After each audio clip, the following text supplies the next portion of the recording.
అందరు కూడా నమస్కారము. తెలుగుదేశం ప్రభుత్వం ఏర్పడి దాదాపు 2 సంవత్సరాలు అవుతోంది.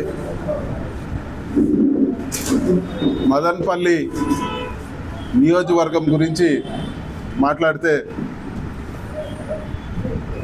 ఒక జిల్లా హెడ్ క్వార్టర్ అనౌన్స్మెంట్ తప్పితే ఈరోజు జిల్లా హెడ్ క్వార్టర్కి సంబంధించి ఎక్కడ కూడా ₹1 కూడా ఖర్చు పెట్టిన దాఖలాలు లేవు. మదనపల్లికి సంబంధించిన డెవలప్మెంట్ వర్క్స్ ఏవి కూడా ఈరోజు ఇక్కడ చేసిన దాఖలాలు లేవు. ఈరోజు మదనపల్లి ఏదైనా ల్యాండ్ మార్క్స్, ఏదైనా మంచి డెవలప్మెంట్లు ఈరోజు ఎక్కడన్నా ఈరోజు ప్రారంభించి జరిగిందంటే గత వైఎస్ఆర్సీపీ ప్రభుత్వంలో జరిగింది. మరీ ముఖ్యంగా ఈ పార్టీకి మెడికల్ కాలేజ్ పూర్తయిపోయి స్టాఫ్ కూడా ఆల్రెడీ స్టాఫ్ను కూడా తీసుకొని ప్రారంభానికి ఒక 6 నెలల్లో సిద్ధంగా ఉన్న మదనపల్లి మెడికల్ కాలేజ్ని ఆపేసి 2 సంవత్సరాలుగా మూలన పెట్టారు. పీపీపీ అన్నారు. పీపీపీలో ఎక్కడ కూడా ఈరోజు ఒక్క టెండర్ కూడా దాఖలు కాలేదు. మరి ప్రభుత్వం వాటిని టేకప్ చేసి ముందుకు పోవాలి. వాటికి లోన్లు కూడా ఆల్రెడీ ప్రభుత్వంలో టైప్ ఉన్నాయి. ఇవన్నీ కూడా ఇక్కడ నుంచి డబ్బులన్నీ కూడా పనులన్నీ కూడా ఆపేసి వాళ్ళు ఈరోజు అమరావతికి మారుస్తూ ఉన్నారు. వైఎస్ఆర్సీపీ ఈ రోజు కూడా అమరావతి నిర్మాణానికి వ్యతిరేకం కాదు, అమరావతి క్యాపిటల్కి వ్యతిరేకం కాదు. కానీ అమరావతి పేర్లు చేస్తూ ఉన్న కరప్షన్కి మేము వ్యతిరేకము. ఈరోజు 50,000 కోట్లు మీరు అమరావతిలో ఖర్చు పెడతా ఉన్నారు. అక్కడే ప్రభుత్వ బిల్డింగ్లు ₹4,000 అడుగు చేస్తూ ఉంటే మీరు 20,000 మీ కార్యకర్తలకు, మీ లీడర్లకు సంబంధించిన కంపెనీలకు ఇచ్చుకొని ఈరోజు 4,000 అడుగు కావాల్సింది ₹20,000 అడుగు ఖర్చు పెట్టి ఈరోజు అక్కడ స్కామ్ జరుగుతోంది. ఇలాంటి స్కాములకే మేము వ్యతిరేకంగా మాట్లాడుతున్నాం తప్పితే రాజధానికి కాదు. మేము చెప్పేది ఒకటే, మీరు 4,000 అయ్యేదాన్ని 20,000 ఖర్చు పెట్టి అమరావతిలో ఈరోజు కడతా ఉన్నారు. ఇక్కడ మదనపల్లిలో 100 కోట్లు ఖర్చు పెడితే ఈరోజు మెడికల్ కాలేజ్ పూర్తయ్యి హాస్పిటల్ అంతా కూడా పూర్తయ్యే పరిస్థితి ఉంది. ఈరోజు మదనపల్లి గురించి మాట్లాడే పరిస్థితి కూడా ఎక్కడ కూడా కనపడటం లేదు. ఈరోజు మెడికల్ కాలేజు పబ్లిక్ అందరు కూడా ఉపయోగపడే గొప్ప కార్యక్రమం అది. ఈరోజు మెడికల్ కాలేజ్ కోసం ఎంతో మంచి ప్రణాళికతో జగన్మోహన్ రెడ్డి గారు ముందుకు తీసుకొస్తే వాటన్నిటిని కూడా ఈరోజు ఆపేశారు. అంతేకాకుండా మదనపల్లి సరస్వతి నిలయంగా తీర్చిదిద్దాలని చెప్పి ప్రభుత్వం, వైఎస్ఆర్సీపీ ప్రభుత్వం ఉండగా యానీ బిసెంట్ స్థాపించిన బీటీ కాలేజ్ని ప్రభుత్వ పరం చేసి ఆ మేనేజ్మెంట్తో మాట్లాడి జగన్మోహన్ రెడ్డి గారు మేనేజ్మెంట్ని కూడా ఒప్పించి మేము ఇక్కడ ఒక యూనివర్సిటీ పెడతామని చెప్పి ఆయన దాదాపు అంటే 9/2/2024 ఎలక్షన్స్ మునిపే జీవో ఇవ్వడం జరిగింది బీటీ కాలేజ్కి. మరి ఈరోజు బీటీ కాలేజ్ పేరెత్తే పని కూడా ఈరోజు తెలుగుదేశం నాయకులు ఎవరు కూడా చేయడం లేదు. ఈ పార్టీలు ఎలాగన్నా ఉన్నాయి. ఈరోజు తెలుగుదేశంలో కూడా నాయకులు ఉన్నారు, బీటీ కాలేజ్లో చదివిన వాళ్ళు, మంచి పేరుండే నాయకులు. అందరు కూడా నమస్కారము. తెలుగుదేశం ప్రభుత్వం ఏర్పడి దాదాపు 2 సంవత్సరాలు అవుతోంది. మదనపల్లి నియోజకవర్గం గురించి మాట్లాడితే ఒక జిల్లా హెడ్ క్వార్టర్ అనౌన్స్మెంట్ తప్పితే ఈరోజు జిల్లా హెడ్ క్వార్టర్కి సంబంధించి ఎక్కడ కూడా ₹1 కూడా ఖర్చు పెట్టిన దాఖలాలు లేవు. మదనపల్లికి సంబంధించిన డెవలప్మెంట్ వర్క్స్ ఏవి కూడా ఈరోజు ఇక్కడ చేసిన దాఖలాలు లేవు. ఈరోజు మదనపల్లి ఏదైనా ల్యాండ్ మార్క్స్, ఏదైనా మంచి డెవలప్మెంట్లు ఈరోజు ఎక్కడన్నా ఈరోజు ప్రారంభించి జరిగిందంటే గత వైఎస్ఆర్సీపీ ప్రభుత్వంలో జరిగింది. మరీ ముఖ్యంగా ఈ పార్టీకి మెడికల్ కాలేజ్ పూర్తయిపోయి స్టాఫ్ కూడా ఆల్రెడీ స్టాఫ్ను కూడా తీసుకొని ప్రారంభానికి ఒక 6 నెలల్లో సిద్ధంగా ఉన్న మదనపల్లి మెడికల్ కాలేజ్ని ఆపేసి 2 సంవత్సరాలుగా మూలన పెట్టారు. పీపీపీ అన్నారు. పీపీపీలో ఎక్కడ కూడా ఈరోజు ఒక్క టెండర్ కూడా దాఖలు కాలేదు. మరి ప్రభుత్వం వాటిని టేకప్ చేసి ముందుకు పోవాలి. వాటికి లోన్లు కూడా ఆల్రెడీ ప్రభుత్వంలో టైప్ ఉన్నాయి. ఇవన్నీ కూడా ఇక్కడ నుంచి డబ్బులన్నీ కూడా పనులన్నీ కూడా ఆపేసి వాళ్ళు ఈరోజు అమరావతికి మారుస్తూ ఉన్నారు. వైఎస్ఆర్సీపీ ఈ రోజు కూడా అమరావతి నిర్మాణానికి వ్యతిరేకం కాదు, అమరావతి క్యాపిటల్కి వ్యతిరేకం కాదు, కానీ అమరావతి పేరులో చేస్తా ఉన్న కరప్షన్కి మేము వ్యతిరేకము. ఈరోజు 50,000 కోట్లు మీరు అమరావతిలో ఖర్చు పెడతా ఉన్నారు. అక్కడే ప్రభుత్వ బిల్డింగ్లు 4,000 రూపాయలకు అడుగు చేస్తూ ఉంటే మీరు 20,000 మీ కార్యకర్తలకు, మీ లీడర్లకు సంబంధించిన కంపెనీలకు ఇచ్చుకొని ఈరోజు 4,000 అడుగు కావాల్సింది 20,000 రూపాయలు అడుగు ఖర్చు పెట్టి ఈరోజు అక్కడ స్కామ్ జరుగుతోంది. ఇలాంటి స్కాములకే మేము వ్యతిరేకంగా మాట్లాడుతున్నాం తప్పితే రాజధానికి కాదు. మేము చెప్పేది ఒకటే, మీరు 4,000 అయ్యేదాన్ని 20,000 ఖర్చు పెట్టి అమరావతిలో ఈరోజు కడతా ఉన్నారు. ఇక్కడ మదనపల్లిలో 100 కోట్లు ఖర్చు పెడితే ఈరోజు మెడికల్ కాలేజ్ పూర్తయ్యి హాస్పిటల్ అంతా కూడా పూర్తయ్యే పరిస్థితి ఉంది. ఈరోజు మదనపల్లి గురించి మాట్లాడే పరిస్థితి కూడా ఎక్కడ కూడా కనపడటం లేదు. ఈరోజు మెడికల్ కాలేజు పబ్లిక్ అందరు కూడా ఉపయోగపడే గొప్ప కార్యక్రమం అది. ఈరోజు మెడికల్ కాలేజ్ కోసం ఎంతో మంచి ప్రణాళికతో జగన్మోహన్ రెడ్డి గారు ముందుకు తీసుకొస్తే వాటన్నిటిని కూడా ఈరోజు ఆపేశారు. అంతేకాకుండా మదనపల్లి సరస్వతి నిలయంగా తీర్చిదిద్దాలని చెప్పి ప్రభుత్వం, వైఎస్ఆర్సీపీ ప్రభుత్వం ఉండగా యానీ బిసెంట్ స్థాపించిన బీటీ కాలేజ్ని ప్రభుత్వ పరం చేసి ఆ మేనేజ్మెంట్తో మాట్లాడి జగన్మోహన్ రెడ్డి గారు మేనేజ్మెంట్ని కూడా ఒప్పించి మేము ఇక్కడ ఒక యూనివర్సిటీ పెడతామని చెప్పి ఆయన దాదాపు అంటే 9/2/2024 ఎలక్షన్స్ మునిపే జీవో ఇవ్వడం జరిగింది బీటీ కాలేజ్కి. మరి ఈరోజు బీటీ కాలేజ్ పేరెత్తే పని కూడా ఈరోజు తెలుగుదేశం నాయకులు ఎవరు కూడా చేయడం లేదు. ఈ పార్టీలు ఎలాగన్నా ఉన్నాయి.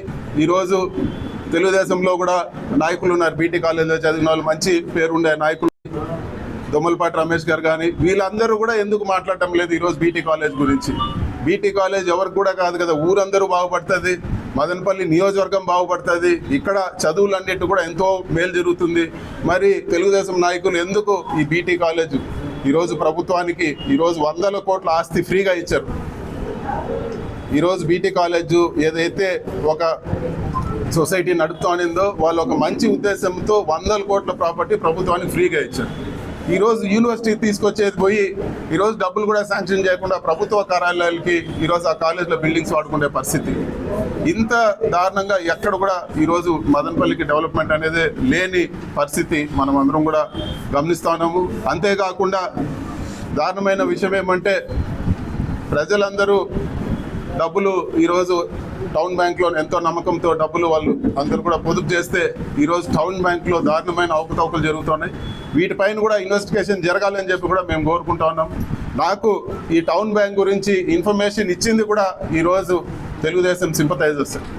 వాళ్ళే చెప్తా ఉన్నారు మేము మాట్లాడేది ఇబ్బంది అవుతుంది, మీరు ఖచ్చితంగా దీన్ని నిలదీయండి అని చెప్పి ఈరోజు టౌన్ బ్యాంక్ పైన ఖచ్చితంగా విచారణ జరగాలని చెప్పి కూడా నేను డిమాండ్ చేస్తూ ఉన్నాను. అదేవిధంగా కేవలం హెడ్ క్వార్టర్ అనౌన్స్ చేసి చేతులు దులుపుకుంటే సరిపోదు. ఏమి డెవలప్మెంట్స్ ఎప్పుడు తీసుకొస్తారో కూడా ఈరోజు తెలుగుదేశం ప్రభుత్వం ఇక్కడ అనౌన్స్ చేయాలని చెప్పి కూడా మేము కోరుతా ఉన్నాము. అదేవిధంగా ఏవైతే రోడ్లన్నీ కూడా నిలిపేశారో, ఏవైతే కూడా ఈరోజు ఎక్కడికక్కడ రోడ్లు నిలిపేయమని గవర్నమెంట్ ఆర్డర్ ఇచ్చి మదనపల్లి నియోజకవర్గంలో ఎగ్జిక్యూషన్లో ఉండే రోడ్లన్నీ కూడా నిలిపేయమని గవర్నమెంట్ ఆర్డర్ ఇచ్చింది. అవన్నీ కూడా ప్రభుత్వం వెంటనే టేకప్ చేయాలని చెప్పి కూడా మేము అడుగుతా ఉన్నాము. అదేవిధంగా మదనపల్లికి వాటర్ గ్రిడ్ పనులు ఎప్పుడు పూర్తి చేస్తారో కూడా మేము అడుగుతున్నామని చెప్పి కూడా తెలియజేస్తా ఉన్నాము. ఇవన్నీ కూడా ఈరోజు 2 సంవత్సరాలు అయింది, ప్రభుత్వం చేస్తుందని ఒక ఆలోచనతో ఉన్నాం, చూద్దాం అని. 2 సంవత్సరాలైనా కూడా ఈరోజు ఏమాత్రం డెవలప్మెంట్ అనే మాటే లేకుండా ఉంది. ఈరోజు ఖచ్చితంగా మేము ప్రభుత్వాన్ని నిలదీస్తాము. మెడికల్ కాలేజ్ గురించి కానీ, బీటీ కాలేజ్ గురించి కానీ, అదేవిధంగా ఇక్కడ జరిగే టౌన్ బ్యాంక్ స్కామ్ కానీ, మిగతా వాటి భూ కబ్జాలు కానీ, వీటన్నిటిపైన కూడా రాబో రోజుల్లో గట్టిగా ప్రజల్లోకి తీసుకుపోయి ప్రజలందరూ కూడా చైతన్యవంతం చేసి ఈ ప్రభుత్వం ఏ విధంగా ప్రజల్ని మోసం చేస్తుందో కూడా మేము తెలియజేస్తాము. అదేవిధంగా ఈరోజు స్కీములు ఏవైతే జగన్మోహన్ రెడ్డి గారు ఇచ్చారో అవన్నీ కూడా పూర్తిగా పక్కన పెట్టేశారు. అవేమన్నా అడిగితే జగన్మోహన్ రెడ్డి గారిని దుర్భాషలాడి ఈరోజు వ్యక్తిగతంగా తిట్టడం తప్పితే ఈరోజు ఏమాత్రం ఇక్కడ డెవలప్మెంట్ లేదు, ప్రజలు సంతోషంగా లేరని చెప్పి కూడా నేను తెలియజేస్తా ఉన్నాను. ప్రభుత్వం తక్షణమే మదనపల్లి మెడికల్ కాలేజ్ పనులు మొదలు పెట్టాలి. అదేవిధంగా బీటీ కాలేజ్ యూనివర్సిటీ ఏదైతే గవర్నమెంట్ జీవో పాస్ అయిందో దాన్ని ముందుకు తీసుకోవాలని చెప్పి కూడా మేము తెలియజేస్తాను. Thank you.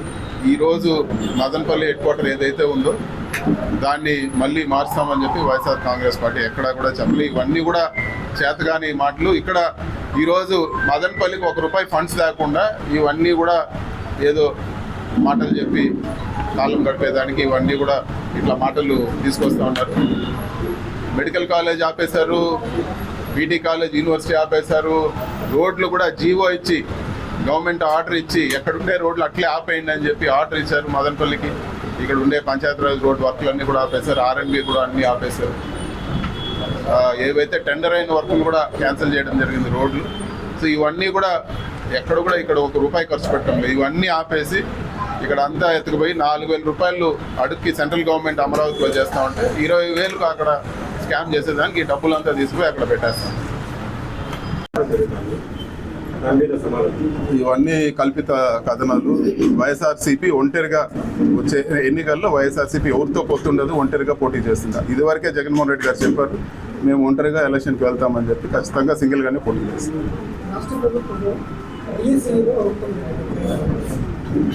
ఈరోజు డిఎస్సిలో మొదటి ర్యాంకు ఏదైతే క్వశ్చన్ పేపర్ లీక్ చేసి మొదటి ర్యాంకు తెచ్చుకున్నాడో ఆ వ్యక్తిని పక్కన పెట్టి ప్రభుత్వమే పక్కన పెట్టింది. దానికి అర్థం పేపర్ లీక్ అయిందని చెప్పి క్లియర్గా అర్థమవుతోంది.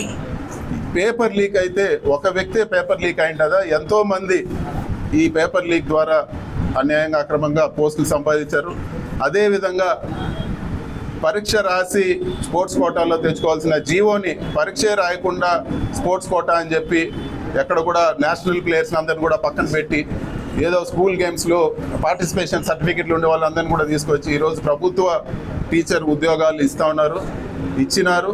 ఇది దారుణమైన స్కామ్. దీనిపైన విచారణ జరగాలని చెప్పి కూడా జగన్మోహన్ రెడ్డి గారు చెప్పారు. మేమందరూ కూడా అదే డిమాండ్ చేస్తా ఉన్నాము. రేపు పార్లమెంట్ సమావేశాల్లో కూడా ఈ స్కామ్ పైన, ఈ డిఎస్సి స్కామ్ పైన ఖచ్చితంగా మేము రైజ్ చేస్తాము. నీట్ ఎగ్జామ్లో పేపర్ లీక్ అయిందంటేనే మళ్ళీ ఎగ్జామ్ రీకండక్ట్ చేస్తారు. ఇక్కడ అదే పరిస్థితి ఉంది. దీనిపైన కూడా పూర్తిగా విచారణ జరగాలని చెప్పి కూడా డిఎస్సి పైన విచారణ జరగాలని చెప్పి కూడా మేము కోరుతా ఉన్నాం. మెడికల్ కాలేజ్ విషయంలో అన్ని కట్టుకథలు వాళ్ళు అందరూ కూడా తెలిసేది. ఈ పీపీపీ అనేది ఒక స్కామ్. పీపీపీ అంటే ప్రభుత్వ డబ్బులతో కట్టి ప్రైవేట్ వాళ్ళు నడుపుకుంటే కాలేజీలు ఏముంటాయి. గవర్నమెంట్ కాలేజ్ ప్రజలకు మేలు జరగాలని గవర్నమెంట్ హాస్పిటల్ పెట్టే మంచి ఉద్దేశంతో జగన్మోహన్ రెడ్డి గారు స్టార్ట్ చేశారు. దీనికి సెంట్రల్ గవర్నమెంట్ కూడా ముందుకు వచ్చి పలు కాలేజీలకు ఫండ్స్ ఇచ్చింది. సో ఈ మెడికల్ కాలేజీలు పూర్తి అయితేనే నిజమైన పేద ప్రజలకు మేలు జరుగుతుంది. పీపీపీ పద్ధతి అంటే అది లాభాపేక్షతో జరిగేది. సో పేద ప్రజలకు మేలు జరగదని చెప్పి కూడా నేను తెలియజేస్తాను. కాకుండా ఈ బైపాస్ని కనెక్ట్ చేస్తూ బెంగళూరులోని కనెక్ట్ చేసే బైపాస్ ఉందో అది గడ్కరీ గారు ముందుకు తీసుకోమని కూడా ఆర్డర్స్ ఇవ్వడం జరిగింది. నెక్స్ట్ ఇయర్ ప్లాన్ ప్రతి సంవత్సరం కూడా ఉంటుంది. నెక్స్ట్ ఇయర్ ప్లాన్ అంటే 26, 27 ప్లాన్లో దాన్ని ఇంక్లూడ్ చేస్తారు. 1 ఇయర్ తర్వాత దాన్ని వర్క్ కూడా ముందుకు పోతుందని చెప్పి కూడా నేను తెలియజేస్తాను. సో ఇన్ ప్రిన్సిపల్ మనకు మదనపల్లికి బైపాస్ రోడ్డు, రెండో బైపాస్ రోడ్డు శాంక్షన్ అయినట్టే. సో ఇవి నేషనల్ హైవే ప్రాసెస్ ప్రకారం ఇప్పుడు అన్నీ కూడా ముందుకు తీసుకోవాలి.